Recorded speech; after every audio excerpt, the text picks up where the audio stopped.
I mean, for entrepreneurs, you've got the guys that dream big without looking at the modular steps, right? That this is how you get to revenue, this is how you build. To me, you can succeed that way. I'm sure. I'm sure there's success stories, but there's a lot of scams, right? I mean, there's a lot of folks that dream so big and tell the big story without having a proof of concept, and that's where you get fraud and people in prison. Then you've got the guys that dream big but know how to do like the baby steps, right? It's kind of where you are right now. Like, so you dream big. There's things that are out there that are blue sky. You don't have the training, the experience, or the network right now to even exploit it, but it's a problem that can be solved. It exists. That the mineral's there, right? And at some point technology will be there, but you really need to have a big capital partner like the United States, like the Department of Defense coming in and saying, hey, we're going to help on solvent extraction or ion exchange, or I mean, I have no idea how scandium, is isolated from like iron and nickel and aluminum, and I don't even know the other impurities out there. But like you said, it has to be on the front end, right? Because this giant sandbox, and there's little bitty pieces in there that you need to pull out. Obviously, it makes sense not to pull out the giant chunks and have all the waste product be sort of melded together when nature has already isolated a lot of these for you. So I think it does make sense to put the cart before the horse in that process, right? To have the first baby step be removing the rare earths from your deposits. So then you're talking about who do you need to partner with that can provide the technology, that can partner with the refineries in Indonesia, and then you got to get the capital to build it. So there's the technology side of things. Can we do it? If I wanted to do a follow-up interview with somebody that knows about scandium, like, can you help introduce me to somebody about that? Because I think that's a nice segue Actually, from.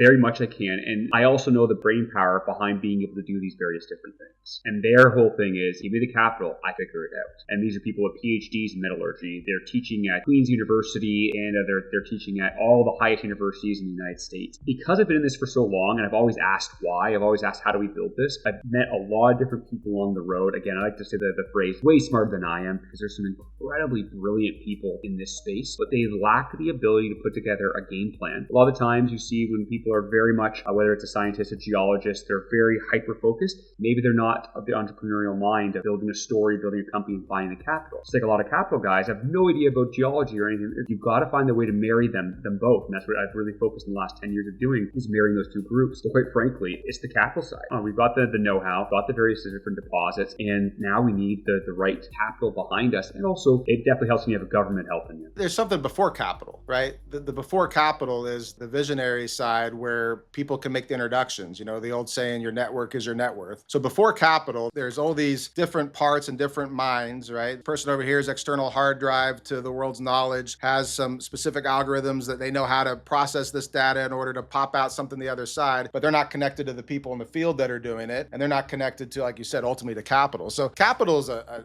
function of a network, right? But before you can attract capital, you got to put together all the pieces. That's why, startups, I think, are always so fun. I mean, it's a creative process. We're made in the image and likeness of God. And fundamentally, what is God but a creator? Thinks things into existence, speaks them into existence through the logos, and then somehow from this pattern that we've thought about in our minds pops out a revenue stream. I mean, because why? Because you've put this plan to effect by putting the right people into place, right? It's always about people's processes and property, right? You got to have the real estate because we exist in a three-dimensional world. Yeah, we can do business from home and do chats and everything.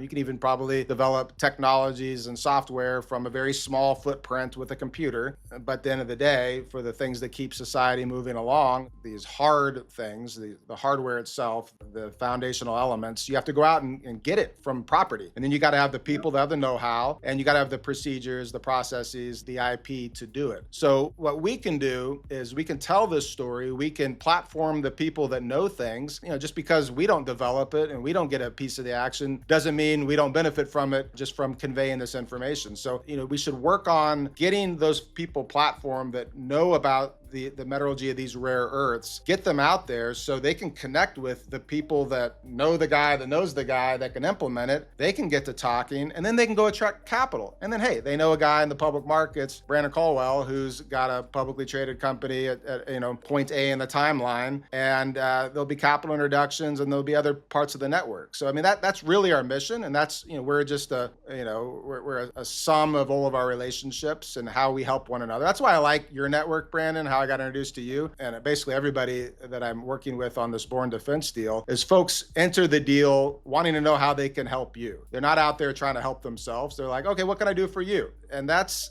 different than you see in many parts of the world, many cultures, and also many folks here that are in the capital markets. Like, you're a tool for me. How do you help me? And can I help you and get something in return? That's business can run that way, but that's short term, right? That's a Chinese model. What can I get from you by throwing some money at you to secure my interest in the future? It's like, no, we need to go at this together, knowing that we're going to uplift civilization. We're going to create a just and fair world where there's no might makes right, because the powers that be, the states that produce order in the world, they actually have the resources they need to keep their populace safe. And that all starts with guys like you going out there and making the introductions.